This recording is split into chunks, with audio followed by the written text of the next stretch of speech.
Nigerian brothers who are also come to help us move this country forward.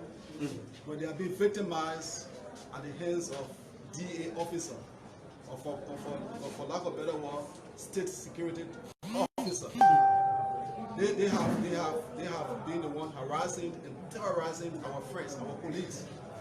They have arrested you guys on allegation that you guys were carrying narcotic substance, when in effect they did not carry no narcotic substance, but rather they picked them up at about 2:30 on Friday, 2:30. Picked those guys up, took the guy to DEA office, but before taking them there, they brutalized them. They cut the other fellow in the head. The man is bleeding. You could see the blood stain all on his clothes, on his jacket. Took them at the DEA from Friday, last week Friday. Upon our intervention, we asked the authority of DEA to sign for them because one of the guys was injured. He was bleeding profusely from his nose and from his mouth, so that he can seek medical attention.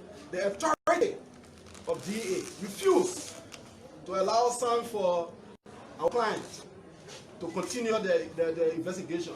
After all, we're not interfering or not hindering the job. We were just making sure that we protect life, like they had to do so.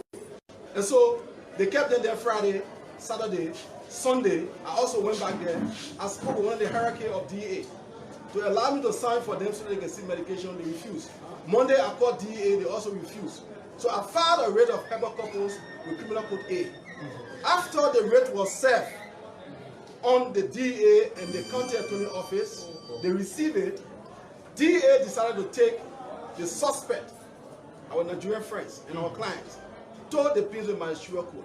The Pennsylvania Ministerial Court rejected, refused to take the guys on grounds that it was after the hour. Meaning, statutorily or practice by practice, you don't carry a criminal suspect to court after 12. And that was about 4:30 in the afternoon. And when they took our clients to the court. That being said, the following day, which is today, where they appear here with the suspect, they did not appear with the suspect, but rather they took the suspect to the Pennsylvania Ministerial Court and issued a writ of arrest on them.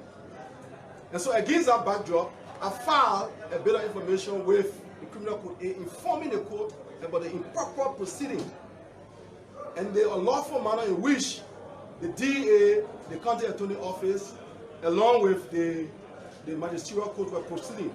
And so the judge called a conference. Judge Roosevelt Willie, using his good offices, called a conference between the county attorney and myself. And after I explained, the county attorney explained, the judge agreed with me that you cannot circumvent the process. The process and procedure is when the superior court has jurisdiction, the lower court lost its jurisdiction. So since there was a rate pending or issued by the Criminal Code A, the magisterial court could not proceed any further.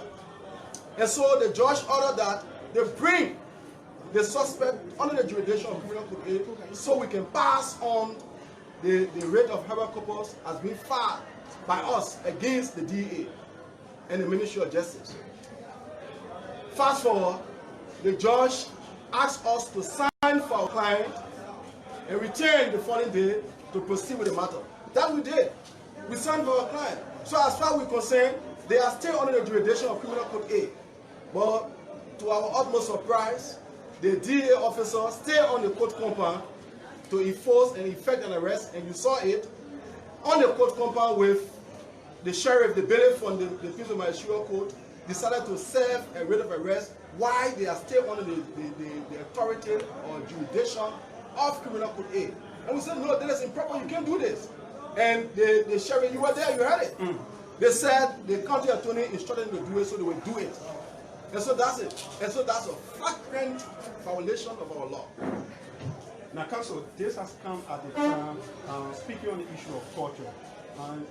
Just a few days ago, on Monday, the police been accused of torturing some peaceful suspect. In that process, one person died. We're talking about torture. Are you afraid that if the DEA take hold of your client such a thing could happen in the space of... You could have said it better than what you just said, my brother. I'm afraid. I mean, you brutalize one of our friends, our client, one of the suspects. You see the blood stain. The court officer, the criminal court aide, the court officer saw the blood stain. It's all on his clothes, all on his jacket. He's still bleeding from his nose, from his mouth. And we needed to take him to hospital today, but now so he can go see medication. So you can't say more than what you just said, my brother. We are even more afraid that they will do something to their lives. As I speak to you. Will you take any legal action against them? Yes, of course. We have recourse to law. There's a country of law. There's a country of law. The DEA, the Ministry of Justice is not above the law.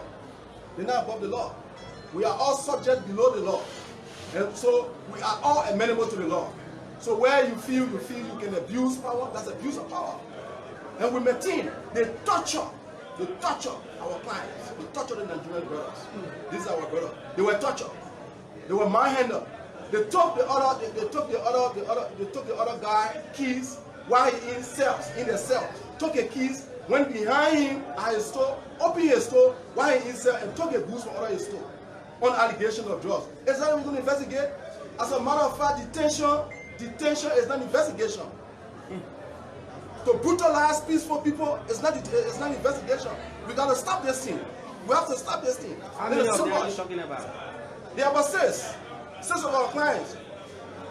And Six of our clients. Where are the officers for the peace with my serial code? Where are they now? When you were there, you saw them.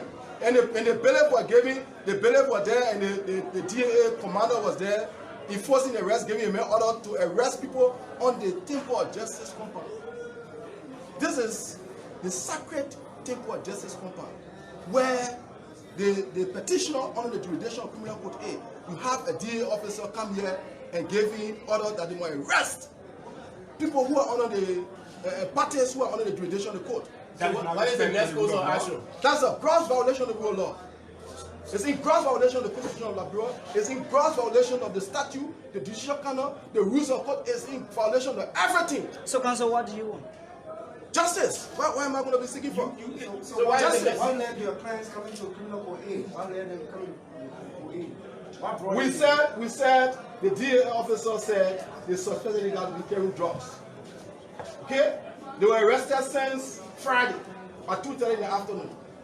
They kept them beyond the 48-hour statutory period. That's also a violation of the Constitution and statutory right. The Constitution and the laws of our country says that you have 48 hours to do all of the investigation and forward to court. They kept them there up to this morning after we filed with the Herbert Corpus to produce a living body to the Criminal Code A. And in violation of the order and mandate of Criminal Code A, they took the Nigerian brothers, our clients, our Nigerian brothers, our clients, and took them to peace with Massaquoi court. The judge said, Judge Roosevelt said, Willie, he said, no, that's improper, because after I raised the issue, I said that's improper. When the Superior Court has jurisdiction, the lower court sees or refuses jurisdiction. Counsel, you can't tell me why some of the things I took for the clients are still. Well, they told me that they took away about 4,000 plus United States dollars. The other fellow told me that they took a key while you were in the cell of DEA, took a shop key, went behind his electronics, took all of his electronic devices, took money from his drawer. He had like 500 US in his drawer, and some like $100. He also had additional 1,500 that he had been keeping USD. All of those cannot be accounted for. So, counsel, what is the next remedy? Well, we before the Criminal Code A, like I said, the matter will not be disposed of before Criminal Code A. And so we're waiting to approach the court tomorrow, Criminal Code A. Where are the 6 suspects? DA forcefully arrested the people from the court compound while they put on the jurisdiction of the court. That's the kind of country we're running. That's what I'm saying. So where are they right now? I don't know. DA took them away. The Liberian Drugs Enforcement Agency took them away. I don't know, took them to a known destination or better still to the headquarters. Are you worried that something may happen to them? Of course, I am. Tomorrow? I am. You took them initially, you picked them up from the street, you brutalized them. You brutalized them. The evidence, the proof is there. One of the victims hasn't gotten medical attention? No, absolutely not. He hasn't. What is the judge saying with respect to what you're saying? The judge is not here. The judge has left the building of the Temple of Justice. Judge Roosevelt will left the Temple of Justice. So what we are doing is that tomorrow in the morning we approach the court and inform the court, or better still, that's a court of record. We're going to file the proper legal papers before the court. So while you're waiting for the judge tomorrow, you're only hoping on God now to protect your clients? That's it. That's it. That's it. Thank you very much.